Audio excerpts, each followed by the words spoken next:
keep one eye on the projected. There's a bigger picture. Now here's Emil Norling. He won't be phased by this. He's an experienced lifter. Missed 330 on depth. And it wasn't miles off.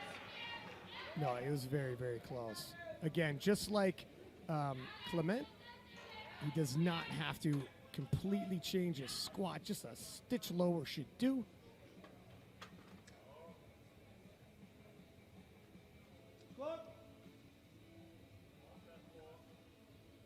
That should do it. Oh, but it's hard.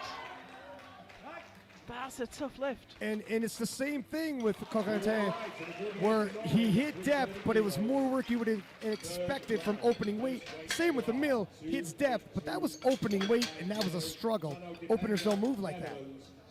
So I wonder if they're going a bit deep on his second, and he's gone up 7.5 kilos now. But we can't look past Emil. He's the European champion. He defeated the reigning world champion. He's won world titles in the juniors, and he always is known for pulling for the win. He's got a great deadlift. He's the biggest deadlifter of the pack, which means he's never really out of the race. That's borderline on depth, though. Well, he stood up with it. He stood up with it. I think it's a moral victory, though. I don't think it's going to pass.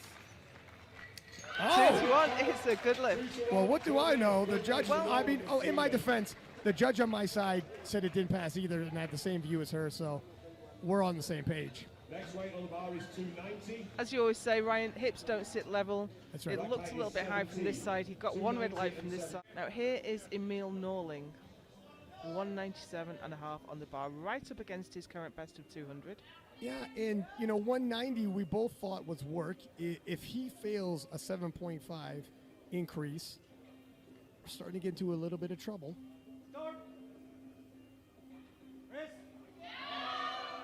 I think it might have moved easier. It certainly didn't look any harder. Now, how is gravity supposed to work? More weight is harder, no? Or has gravity been turned off? Well, I've often wondered if gravity's been turned off, and I've watched Emil deadlift. He does have the heaviest deadlift amongst all these lifters. So it's interesting he's not opening the heaviest. Is he pacing himself the best? And there's the smile I'm used to seeing. Yeah, he's looking confident, isn't he? Because this is his event. Now, I gotta believe he's gonna pull for the win as long as he can cover some ground. I can't imagine a situation where he wouldn't load up whatever he needed right at the end. He must be pretty far back, and the day will have really gotten away from him if that's not the case. There's the smile I was talking about. He's happy with that. It's not where you start, it's where you finish. It doesn't matter he's not opening up the heaviest. Believe history doesn't lie.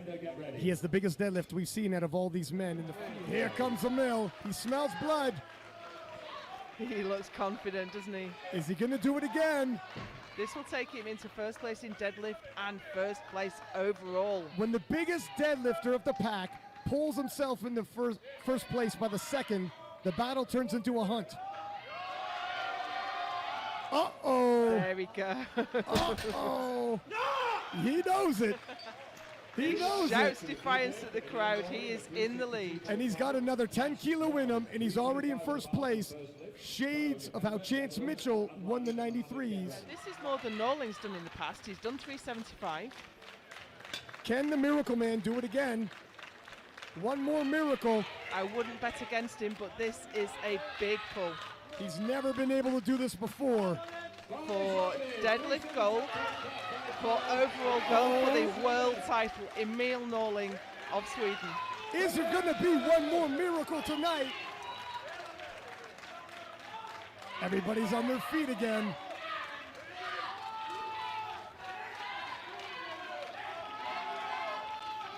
Here we go. Oh! Can he lock it out? Can he lock it out? My I goodness! think he can. Your new 2-1. world champion, Emil Norling. He takes the gold. The Miracle Man takes the 105 kilo throne in dramatic fashion. That was a superb pull.